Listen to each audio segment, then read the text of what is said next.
बिस्मिल्लाहिर्रहमानिर्रहीम। अस्सलाम वालेकुम। आप देख रहे हैं हालात। मैं हूं सईद चौधरी।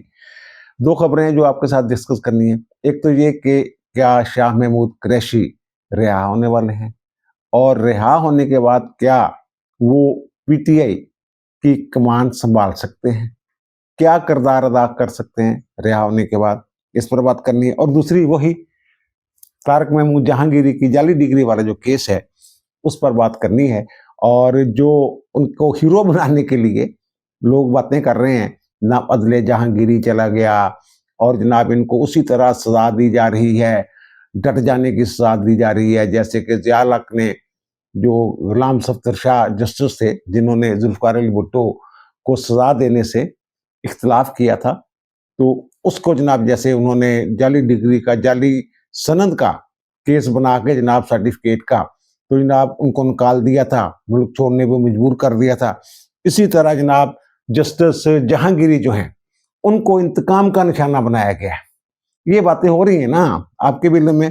पहली बात तो ये कि इनका इनकलाब जो है, इनके इनकलाब की मैं क्या बात करूं, ये आपको याद होगा कि मैंने एक विलाग किया था 27 नवंबर को, जिसमें मैंने ये अर्ज किया था कि जनाब भाई साहब जो हैं ये मिन्नतें तरले कर रहे हैं, मुख्तलिफ ज़राए से, मुख्तलिफ तरीक़ों से राब्ते कर रहे हैं कि मुझे 30 दिसंबर तक का टाइम दे दें, मेरे खिलाफ केस कूच ना चलाएं, मैं रिज़ाइन कर जाऊंगा। जिनके खिलाफ ये ऑब्जर्वेशन देते थे उनके साथ को राब्तों शाब्तों की उन्होंने कोशिश की है, इंडायरेक्ट बीच में को बंदे मुद्दे डाले हैं। मुझे 30 दिसंबर तक टाइम दे दें। 30 दिसंबर को मैंने मेरे रिटायरमेंट जो 5 साल हो जाने पूरे, तो मुझे पेंशन और मुराद वगैरह मिल जाएंगी, तो ये मेरी बच जाएगी। और भाई साहब ने सुप्रीम कोर्ट में दरखास्त दे दी कि जनाब Sarfaraz Dogar chief justice Islamabad high court मुझे मजबूर कर रहे थे कि जनाब आप रिजाइन दे दें, पोस्ट डेट यानी 1 जनवरी की तारीख डाल के मुझे दे दें, वो मेरे हैंड ओवर कर दें, मेरे ऊपर भी प्रेशर कम हो जाएगा, तो आपका केस मैं डिले कर दूंगा। इस तरह की बातें शायद उसमें की हुई है। अब आप मेरी बात पे भी यकीन ना करें और इनकी बात पे भी यकीन ना करें, जहांगीरी साहब की। ये हमारे बड़े सीनियर जर्नलिस्ट हैं अंसार अब्बासी साहब, उनकी खबरें दुरुस्त होती हैं, कच्ची खबर नहीं देंगे। उन्होंने जो खबर दी है कि जस्टिस जहांगीरी साहब जो हैं आइंदा माह के अवाइल में यानी जनवरी में उनका रिटायर होने का इरादा था, ताकि बाद रिटायरमेंट जो है वो पेंशन के फ़वाइद हासिल कर सके। और वो कहते हैं ज़राए से खबर दे रहे हैं कि इस हवाले से जो आज़म तारण हैं हमारे वज़ीर कानून, उनके साथ बार के मुख्तलिफ अरकान ने राब्ता भी किया और यकीन दहानी भी करवाई इनकी तरफ से रिज़ाइन के हवाले से। तो ये है जनाब इनकी इनकलाबीपन। और उसमें मैंने ये कहा भी था अपने विलाग में कि जनाब ये है इनका इनकलाब। दूसरी बात ये है कि जो इनको जो गुलाम सफदर शाह के साथ जोड़ा जा रहा है, तो गुलाम सफदर शाह का कसूर क्या था जनाब? अच्छा, वो इनके मेरे ख्याल मामू भी थे अजरम नीला के, और ससुर भी वो थे।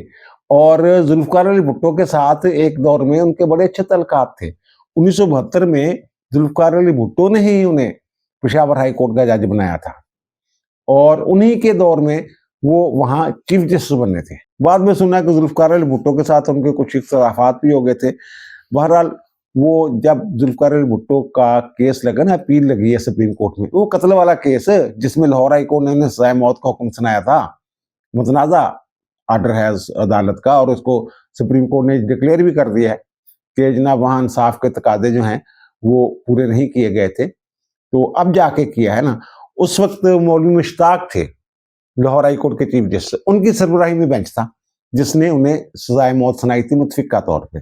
जुल्फ़िकार अली भुट्टो ने जो अपील फाइल की थी, सुप्रीम कोर्ट के 7 रुकनी बेंच ने 6 फरवरी 1979 को उसे 4-3 की रेशियो से मुस्तरद कर दिया था।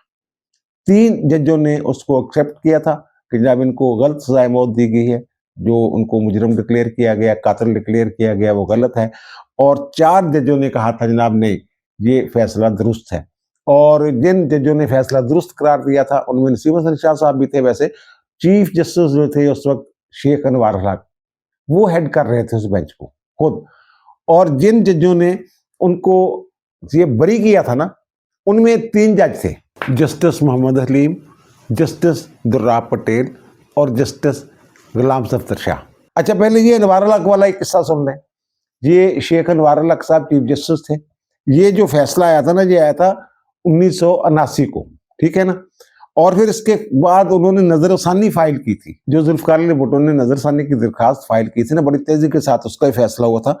और 24 मार्च 1979 को वो उनकी नजरसानी की दरखास्त भी मुस्तरद कर दी गई थी और मुतफिका तौर पर मुस्तरद की गई थी।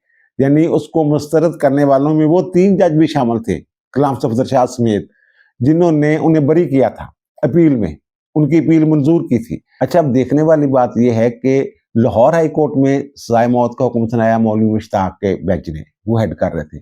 और सुप्रीम कोर्ट में अपील जो है जुल्फकार अली भुट्टो की, वो खारिज की चीफ जस्टिस शेख अनवार अल हक की सरबराही में जो बेंच था। इसके 2 साल बाद 1981 में ज़िया उल हक जो है वो एक पीसीओ जारी करते हैं। अगर इन जजमेंट्स को देखा जाए, भुट्टो केस को देखा जाए, फिर तो शेख अनवार अल हक वो चहेता होना चाहिए था ज़िया उल हक का, और मौलवी मुश्ताक बड़ा चहेता होना चाहिए था। और 1981 में जब पीसीओ जारी होता है तो ये जो फखरुद्दीन जी इब्राहिम है, ये लाहौर में थे, ये बाई एयर गए थे, उनके साथ कुछ जज भी बैठा हुआ था, बड़ी स्टोरियाँ उसमें हैं जनाब, वो इंटरव्यू उनका मौजूद है, ये फखरुद्दीन जी इब्राहिम साहब का, वो वहाँ गए हैं, तो वहाँ जजेस रूम में बैठे हुए हैं। तो शेख अनवार अल हक साहब को एक फ़ोन आता है, आके बताते हैं जनाब पीसीओ का इस तरह जनाब ये हुक्म आ गया है, पीसीओ के तहत हलफ होना है। तो उन्होंने आते ही ये कहा कि मैं तो जनाब हलफ उठा रहा हूँ पीसीओ के तहत। तो वहाँ इनकार कर दिया फखरुद्दीन जी इब्राहिम, क्योंकि सबसे जूनियर थे, तो सबसे पहले उनसे पूछा गया, उन्होंने मैं तो नहीं उठा रहा।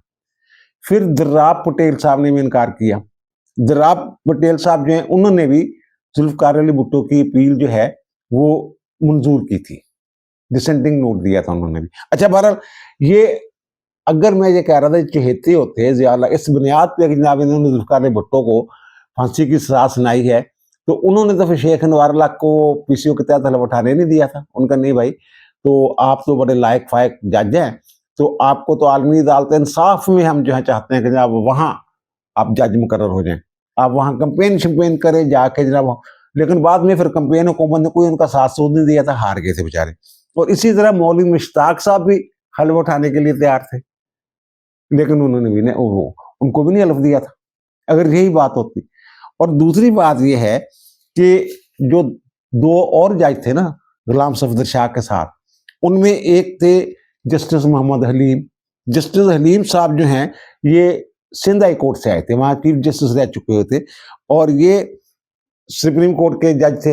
इन्होंने भी इख्तिलाफी नोट दिया था, इन्होंने कहा नहीं भुट्टो बरी बनता है, हलीम साहब। और एक दर्राब पटेल साहब का मैंने बता दिया, दर्राब पटेल साहब जो है 79 में, उन्होंने मार्च 79 में फैसला दिया, उसके बाद भी वो जज रहे, उनको तो किसी ने कुछ नहीं कहा। और जो मोहम्मद हलीम साहब हैं, शेख अनवार अल हक को जब हलफ नहीं दिया गया, पीसीओ के तहत फारग कर दिया गया, तो वो मार्च 1981 में वो चीफ जस्टिस बने थे सुप्रीम कोर्ट के।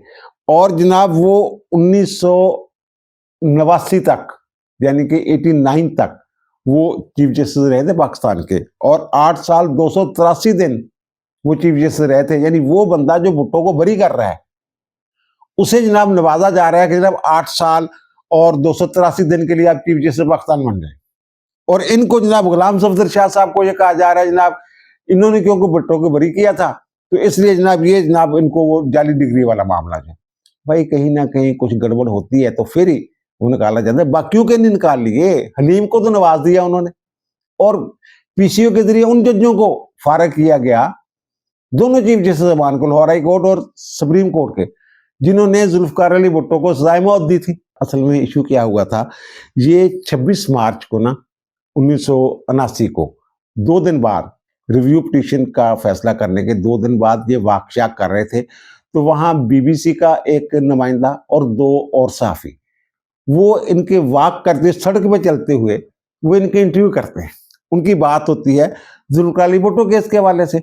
और ये वहाँ ये कह देते हैं ये शाह साहब कि जनाब ये जो है ना, जो उनके वकील थे ना बख्तियार, जया बख्तियार, उनके साथ जनाब ये है ना कि तमाम, मैं तो वो कहते हैं कायल हो गया था उनके दलाइल से।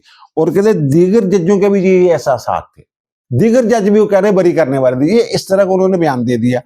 और उसमें उन्होंने ये भी कहा कि जनाब जो यहिया बख्तियार ने दलाइल दिए हैं ना, उन्हें नजरअंदाज नहीं किया जा सकता था।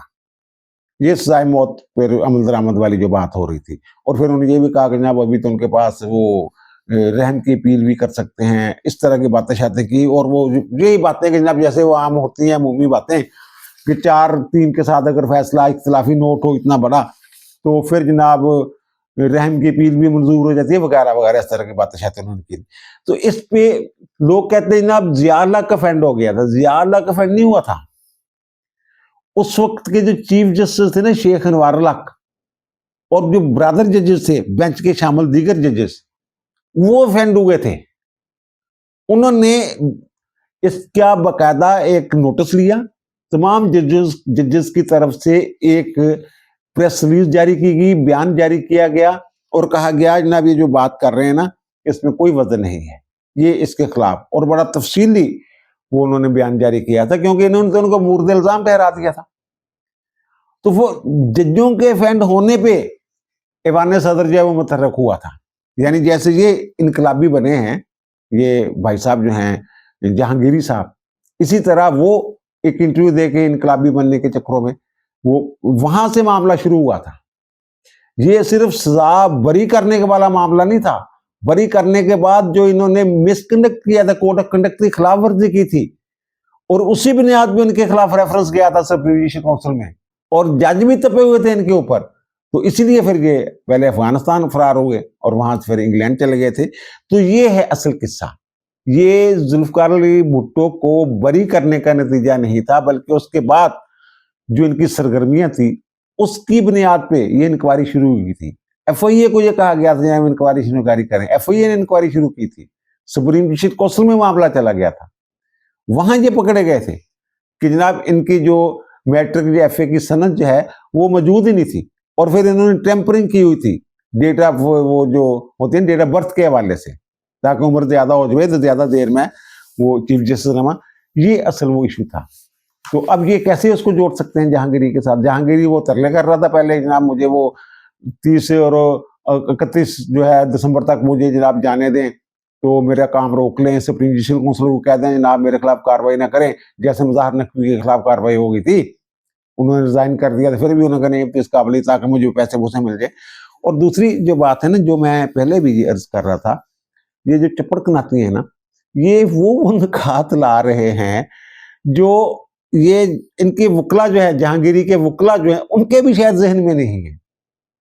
ये सेटल हो चुका है कि जनाब सुप्रीम जुडिशल काउंसिल में जाता है जज का मिसकंडक्ट का मामला, और यहां जो मामला है ये मामला है जज की किसी शख्स के बतौर जज बनने की अहलियत का। अच्छा, अब ये जो इनके वकील हैं वो जो कह रहे थे, बैरिस्टर सलाहुद्दीन अहमद बैठ के टीवी पे मियां दाऊद के साथ आए हुए थे, वो कह रहे थे जनाब ये तो देखे ना कि डिग्री तो जारी की थी ना उसने, वो भाई मेरी डिग्री ही गैर कानूनी तौर पर इन्होंने हासिल की थी। इनकी एनरोलमेंट LLB 1 और LLB पार्ट 2 में मुख्तलिफ नंबरों के साथ, ये तो अनफेयर मीन में पकड़े गए थे। इसमें मैं तफसील के साथ बात करता हूँ। अच्छा, अब एक और जनाब हमारे दोस्त हैं मोहम्मद अजहर सिद्दीक साहब, वो पीटीआई की वकालत करते हैं धड़ाधड़ टीवी चैनल्स पे आके, और वो ये कह रहे हैं कि जनाब ये जो है ना इनको कोवरेंटों के जरिए वो जवाज ही पैदा नहीं हुआ था इनकी अहलियत का। वो कहते हैं जनाब पहले तो ये जनाब इनकी जो ना जो वकालत का लाइसेंस है वो मनसूख होना चाहिए था। ये इन्होंने बकायदा ट्वीट भी किया, टीवी चैनल पे बैठ के भी कहा है, ट्वीट भी किया इन्होंने, और ट्वीट को इन्होंने पिन कर दिया हुआ है।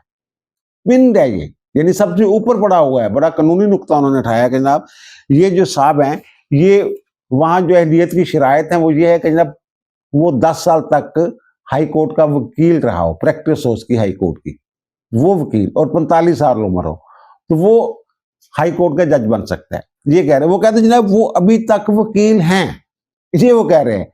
वो कह रहे हैं जब उनकी वकालत का लाइसेंस जो है वो तो अगर हाई कोर्ट का लाइसेंस है तो वो पंजाब बार काउंसिल ने या जिस बार काउंसिल से उन्होंने लाइसेंस हासिल किया तो वो मनसूख कर सकती है, या फिर अगर सुप्रीम कोर्ट का लाइसेंस है तो वो पाकिस्तान बार काउंसिल जो है, उन्होंने कहा मनसूख ही नहीं किया।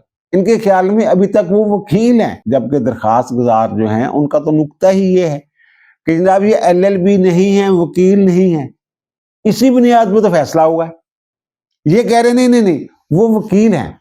अच्छा, एक और इनकी जो बात है, मेरी इनके साथ बात हो रही थी, तो मैंने कहा जनाब जी तो इनको तो पैसे वापस करने पड़ेंगे, मुख्तलिफ जजमेंट्स के मैंने हवाले दिए। तो इनका नहीं नहीं नहीं नहीं यार, पैसे कैसे, वो कोवरेंटो में तो ये होता है कि जनाब जिस तारीख को जो अदालत है कोवरेंटो में उसको नाहल डिक्लेयर करती है, उसके तकर्रर को नल एंड वाइड डिक्लेयर करती है, तो उस दिन से पिछला साहब जो है वो कोई नहीं होता, वरना फिर उनकी जजमेंट्स जो है वो ना खत्म हो जाएंगे। ये इस तरह की बात शायद उन्होंने की।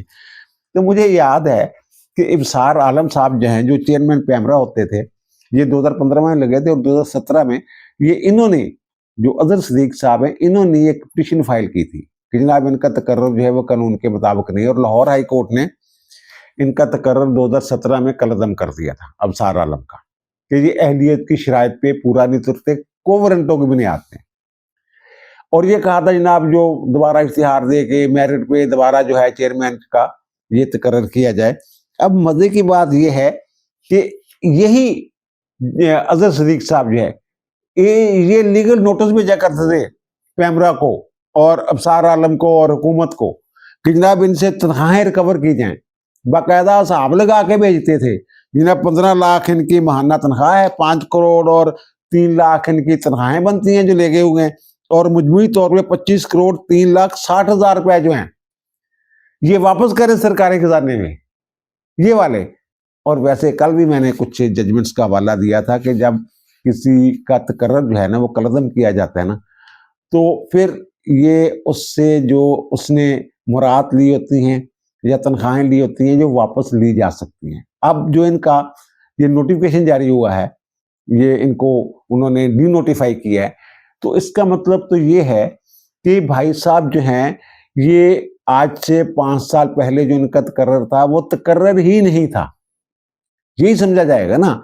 अगर तकर्रर नहीं था तो फिर ये तनख्वाहें किस जैल में लेते रहे, किस मद में लेते रहे, वो तनख्वाहें वापस करें।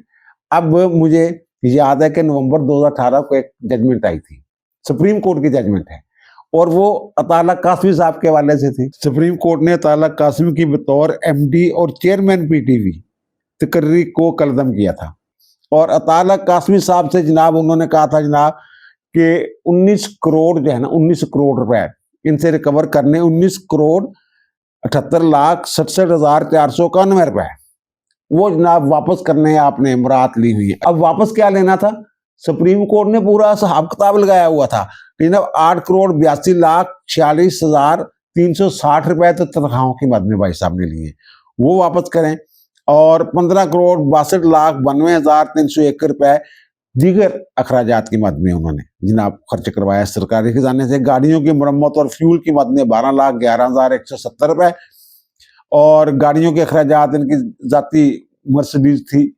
E200 सीरीज वाली, उस पर भी जनाब खर्चा हो गया, और कमरा कोई किराए पे लेके दिया हुआ था 14,60,000 रुपये। वो टोटल रकम जो है ना वो कहते हैं जना आपने वापस करनी है 19,78,67,491 रुपए। अच्छा, आगे जाके थोड़ी सी रायत करके वो कह जनाब इसमें ना आधी रकम जो है ना ये अदा करेंगे अताला कासमी, वापस करेंगे, बाकी 20% रकम जो है ना वो जिन्होंने इनका तकर्रर किया था उस वक्त जो वजीर इत्तलात और नशरियात थे परवेज रशीद साहब वो देंगे, 20% वजीर खजाना इसाक डार साहब देंगे क्योंकि उन्होंने अप्रूवल दी थी पैकेज की, और बाकी 10% रकम जो है ना वो जो वजीर आजम के प्रिंसिपल सेक्रेटरी थे फवाद हसन फवाद वो देंगे, क्यों वो समरी लेके गए थे। ये सर यहाँ हुआ है, ये हुआ था।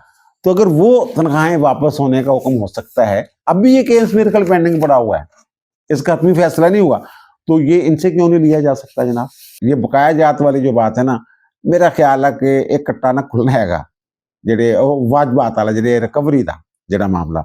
और दूसरा जनाब ये कह रहे हैं कि जनाब ये जो है ये जनाब देखें हाई कोर्ट के वकील रहे, फिर जनाब ये पता नहीं लॉ ऑफिसर रहे, फिर ये सुप्रीम कोर्ट के वकील रहे वगैरह वगैरह, तो उसको डिग्री क्यों नहीं चेक हुई। ये भाई मेरे मैं आपको बता दूं जो प्रैक्टिस है ना, अब प्रैक्टिस बदल गई है। पहले क्या था, पहले जो होता था वो जो ठप्पे वाली खूब में ठप्पे वाली नहीं होती सी डिग्री, वो आ गई तो ਇਹਦਾ मतलब कि ओके है ठीक है, वेरिफिकेशन का कंसेप्ट ही कोई नहीं सी। सर मैं कैसे बंदे ने जानदा आला हुद्दे ते रहा सुप्रीम कोर्ट तक, वो भाई साहब जो हैं उनका जो पहला तकर्रर था ना, वो जो प्रोविजनल सर्टिफिकेट जारी नहीं होते, असल सनद बाद में आती है, पहले वो जिसको हम रिजल्ट कार्ड कहते हैं, उन्हीं की बुनियाद पर जनाब उनको नौकरी मिली और रिटायरमेंट तक किसी ने उनसे डिग्री नहीं मांगी। वो डिग्री साल साल 2-2 साल आती थी, अब तो शायद जल्दी आ जाती है, उस वक्त बड़ा टाइम लग जाता था। और जो ये रिजल्ट कार्ड हैं, जो सर्टिफिकेट हैं मैट्रिक के, जो एफए के या एफएससी के, वो भी 2-2 साल बाद आते थे। तो वो सिर्फ प्रोविजनल सर्टिफिकेट एक जारी कर देते थे, रिजल्ट कार्ड, तो उसकी बुनियाद पे अबूरी, यानी अबूरी सर्टिफिकेट होता था, पक्का नहीं होता था, उसकी बुनियाद पे नौकरियां भी कर गए लोग। और ये जब ये होता है ना पंजाब बार काउंसिल, इन्होंने पंजाब बार काउंसिल से फर्ज करें लाइसेंस लिया है, तो वहां वो डिग्री देख के ना, जब वो सर्टिफिकेट देख के, तो ओरिजिनल देख के जनाब ये ओरिजिनल है, स्टैंप तो पर लगी है, ओके जनाब, वो लाइसेंस दे देते हैं, इनरोलमेंट हो जाती है। उसके बाद इनको लाइसेंस मिल जाता है लोअर कोर्ट का। उसके बाद किसी जगह अभी तक ये प्रैक्टिस ही नहीं है कि जनाब डिग्रियां भी जमा करवाओ, अब शायद हो जाए। उसके बाद जो हाई कोर्ट का लाइसेंस मिलता है वो सूबाई बार काउंसिल ने दे देना होता है। उसके बाद जब सुप्रीम कोर्ट में जाना होता है, तो जो मुतलका हाई कोर्ट होती है, जो उस सूबाई बार काउंसिल को डील करती है, जैसे पंजाब बार काउंसिल को समझ करके लाहौर हाई कोर्ट डील करती है, तो फिर बंदा वो अप्लाई करता है, मुझे सुप्रीम कोर्ट का लाइसेंस चाहिए। उसके लिए जो मुतलका हाई कोर्ट, उसके 2 जज जो हैं, वो उसको फिटनेस सर्टिफिकेट देते हैं कि जनाब ये सुप्रीम कोर्ट में लाइसेंस के लिए अप्लाई करने का हल है। उसमें भी डिग्री चेक नहीं होती। वो जज साहबान जो है उसके केस देखते हैं कि जनाब कितने केस इसने लड़े हैं, कैसी प्रैक्टिस है इसकी, कोई रिपोर्टेड जजमेंट्स हैं या नहीं है, और सवालात पूछते हैं आइन और कानून के। फिर वो ओके कर देते हैं, फिर वो जाता है वहां सुप्रीम कोर्ट में और पाकिस्तान बार काउंसिल में, और वहां एक जज और 2 मेरे ख्याल पाकिस्तान बार काउंसिल के नुमाइंदे होते हैं, एक सुप्रीम कोर्ट का जज। वहां भी डिग्री चेक नहीं होती, वहां भी सिर्फ केस जो है, यानी ये समझा जाता है कि जनाब ये बड़ा मोतबर आदमी है, इसके पास वकालत का लाइसेंस है, अगर वकालत का लाइसेंस किसी बार काउंसिल ने जारी किया हुआ तो ये इसके डॉक्यूमेंट ओके होंगे, इसीलिए किया। ये प्रैक्टिस थी। ये तो जाके 2000 के राउंड अबाउट, जब शफकत अब्बासी जो फिर जज भी रहे और अब भी मेरे ख्याल डिप्टी अटॉर्नी जनरल हैं, तो वो शफकत अब्बासी जब पंजाब बार काउंसिल में थे, तो उन्होंने ये शुरू किया था, और 2500 वकील पकड़े थे, उन्होंने वेरिफिकेशन का काम शुरू किया था। उसके बाद वेरिफिकेशन वाला काम शुरू, इस वक्त तो जो वेरिफिकेशन होती कोई नहीं थी, जो सर्टिफिकेट दे देते थे, ओरिजिनल सर्टिफिकेट दिखा दें जी, ओरिजिनल दिखा के, वो चाहे जालसाजी से बनाया गया हो, ये काम चलता था। और आखिर में मुख्तसरन मैं बात करूंगा, एक तो ये कि आज जो है ना, वो अडियाला जेल में जो 16 अक्टूबर के बाद ये जनाब जो इनका तोशाखाना 2 वाला केस है ना, बुशरा बेगम के खिलाफ और इमरान खान के खिलाफ, उसकी जनाब आज समाअत हो रही है जेल में, और अडियाला जेल में। तो वहाँ इन्होंने जो अव्वल जवाब जो है वो देना है, तो ख्याल ये किया जा रहा है कि जनाब आज केस खत्म हो जाएगा, फैसला महफूज भी हो सकता है, फैसला सुनाया भी जा सकता है, एक आध डेट और आगे जा सकती है। और दूसरा ये है कि जो शाह महमूद कुरैशी साहब जो है ना, उनके खिलाफ जो 9 मई के मुकदमा, 3 मुकदमात का ट्रायल हुआ और तीनों में वो बरी हो गए। तो अब जो आखिरी बरियत है, इसके बाद कुछ मेरे ख्याल बेल की एक आध बेल एप्लीकेशन शायद रहती हो 9 मई के मुकदमात के हवाले से, वैसे वो अब रिहाई के करीब है। ये बातें हो रही हैं, और उन्होंने जेल से एक पैगाम भी लिख के भेजा है, अपने वकील राना मुदस्सिर उमर के तवस्सुत से उन्होंने भेजा है। उन्होंने कहा जनाब ना मुफाहमत ना मज़ाहमत, सिर्फ सियासत। और ये ना सिर्फ इन्होंने, शाह महमूद कुरैशी साहब का ये बयान है, बल्कि उनके साथ जो दीगर लोग हैं, डॉक्टर यास्मीन राशिद, एजाज अहमद चौधरी, मियाँ महमूद रशीद और उमर सरफराज चीमा, इनको फिर सजा होगी है। अच्छा, वो ये कहते हैं ना कोटला जेल में बंद हैं और जनाब ये हम मरकजी रहनुमा हैं, बिल्कुल ठीक है। हम चाहते हैं गुफ्तो शनीद का रास्ता जो है वो इख्तियार किया जाए। और वो कहते हैं, पहले भी मैंने ये कहा था, शाह महमूद कुरैशी कहते हैं जनाब 1 जुलाई 2025 को मैंने कहा था, इन्होंने ये भी बेचारों ने कहा था मैंने भी मिल लो यार, मैं भी थोड़ा वाइस चेयरमैन है ना, जो की है बड़ा अहदेदार है, तो मेरी भी गल सुन लो, इन्हों मिलने को नहीं जाता बेचारे नो। तो ये कहते हैं जनाब उन्होंने जो जिम्मेदारी सौंपी है तरीके तफदे आइन पाकिस्तान वालों को, तो उनको हम ये महमूद अचकज़ई और नासिर अब्बास जो हैं, हम उनसे तवक्को करते हैं कि आपको मुज़ाकरात का सिलसिला शुरू करें, हालात ठीक हों। मुशावरत थी दर हकीकत मुज़ाकरात का दरवाज़ा है, तो फिर साडे नाल भी मशवरा कर लिया करो। यही कहना चाह रहे हैं ना कि बाकी वो कहते हैं दीगर जो सियासी लोग जो हैं, वो इस सिलसिले में कोशिश कर रहे हैं, वो भी काबिल-ए-सताइश है। वो कौन लोग हैं जनाब? वो फुआद है, फुआद चौधरी है और इमरान इस्माइल है और मौलवी महमूद है। वो तो रांदे दरगाह हैं, उनकी तो बात ही नहीं मान रहे पीटीआई वाले। और ये शाह महमूद कुरैशी साहब जो है ना, इनकी बदकिस्मती ये है कि बेचारों ने कुर्बानी तो बड़ी दी है, ये कई महीने तो जेल में, लेकिन इनके बारे में जो एक तासर बन गया हुआ ना कि जनाब ये क्यों बरी हो रहे हैं? ये एस्टेब्लिशमेंट के साथ राब्तों में है। और वो 26वीं आईनी तरमीम के वक़्त इनका बेटा जो है, ये दूसरी तरफ उधर जाके मिल गया हुआ था। इस तरह की बातें हो रही हैं ना। और फवाद चौधरी जाके मिला है, फवाद चौधरी और वो भी जो छोड़ गए थे पीटीआई को, वो सारे लोग, वो जनाब इससे क्यों मिल रहे हैं? ये सारी चीज़ें जो है ना, ये इनके खिलाफ जा रही हैं। अब देखें होल्ड किसका है? होल्ड है जनाब वहाँ पे पीटीआई पे जो सलमान अकरम राजा साहब और अलीमा खान का, उनका होल्ड है। वो शाह महमूद कुरैशी को कभी भी जो है वो कमांडिंग पोजीशन पे नहीं देखना चाहेंगे कि वो कंट्रोल करें इनको। अब अपने तौर पे वो कोशिश करते रहें, लेकिन ये एक इनके लिए ये रिहाई के बाद वहाँ अपनी जगह बनाना पीटीआई में, वो भी मुझे मुश्किल नज़र आ रहा है। अब दीजिए मुझे इजाज़त, इंशाअल्लाह दोबारा मुलाकात होगी नए व्लॉग के साथ। अल्लाह ताला आप पर, मुझ पर, हम सब पर मेहरबान रहे। अल्लाह हाफ़िज़।